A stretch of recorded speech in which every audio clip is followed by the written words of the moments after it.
Baik lagi bersama Santi, Sandi Detektif. Yuk kita nonton dulu video ini ya. Oke, saya mau ucapkan terima kasih pada teman-teman yang sudah mengirimkan bentuk produk lamanya dan juga produk barunya. Karena saya bukan pengguna produk-produk seperti ini ya guys. Utama klaimnya itu adalah serbuk perasa, tetapi punya klaim bisa membantu untuk mencerahkan kulit.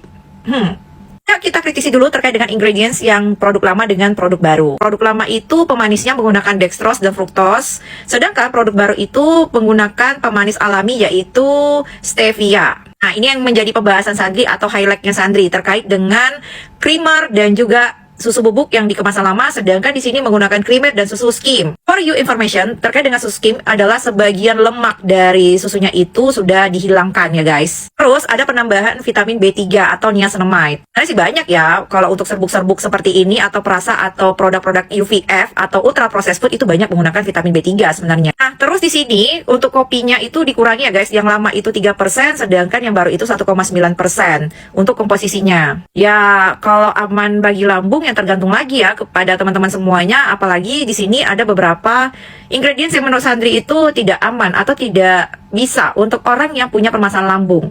Terus katanya yang bisa membantu untuk kulitnya itu adalah L-glutathione-nya. Dextrose fructose-nya lebih banyak dibandingkan glutathione, terus juga ini juga sama.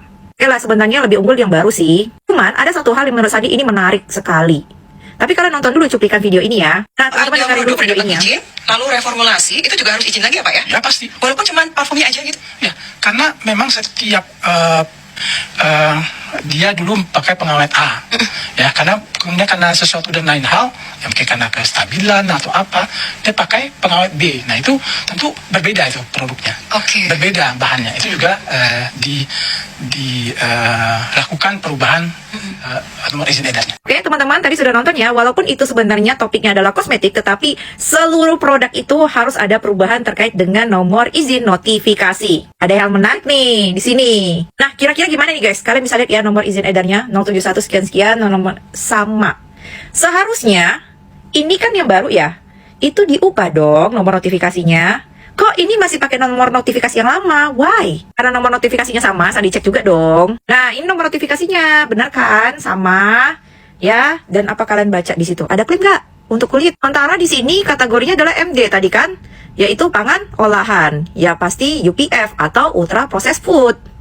Bepom gimana nih? Ayo dong teman-teman semua bantu share terkait dengan hal ini. Jadi terjadi permasalahan nomor notifikasi, terus juga dugaan ya, overclaim. Karena ini kan serbuk perasa kopi, kok bisa untuk kulit ya? Menariknya lagi bahwasanya dalam komposisi di situsnya saja, ini dextrose-nya nomor 1.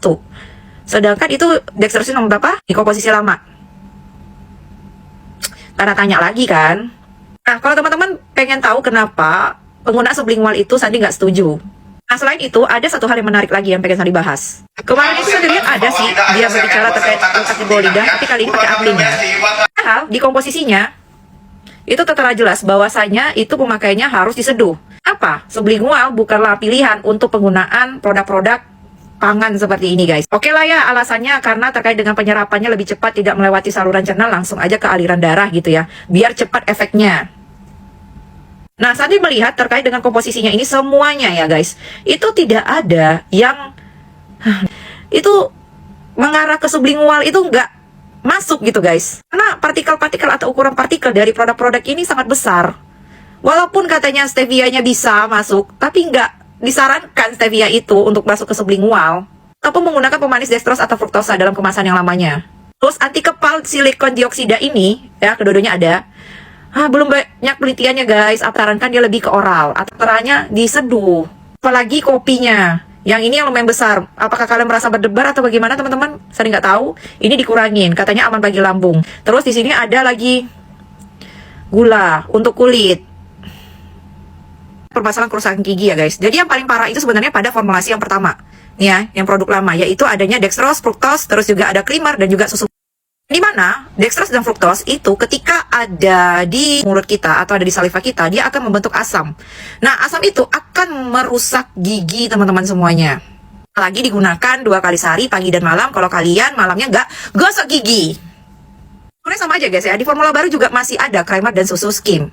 Memang kalau ada pemanis stevia ini masih aman lah ya gitu kan. Tapi yang membuat kerusakan gigi itu masih tetap ada creamer dan juga susu skim. Kerjanya sama ya. Jadi dia itu juga akan membentuk asam ketika bertemu dengan ludah. Dan dia ini kan sebenarnya laktosa. Makanya terjadilah kerusakan gigi juga.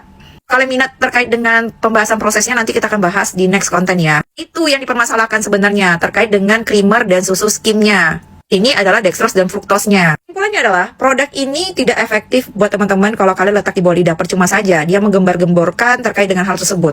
Terus bisa jadi karena formulasi yang lama itu ada dextrose atau fruktos. Kalau kalian pakai yang ini, nah itu kan dia menangkap air ya dan dapat menyebabkan iritasi pada bagian mukosa.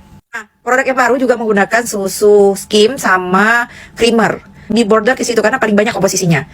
Nah, itu bisa juga menyebabkan permasalahan yang sama karena dia itu mengandung pasti laktos. Apalagi ini bagi kalian penderita DM ataupun permasalahan ini ya dalam jangka waktu yang lama menggunakan ini di bawah lidah itu bisa merusak jaringan-jaringan lunak yang ada di sekitar mulut ataupun nanti di aliran darah. Jadinya peradangan banyak di sini.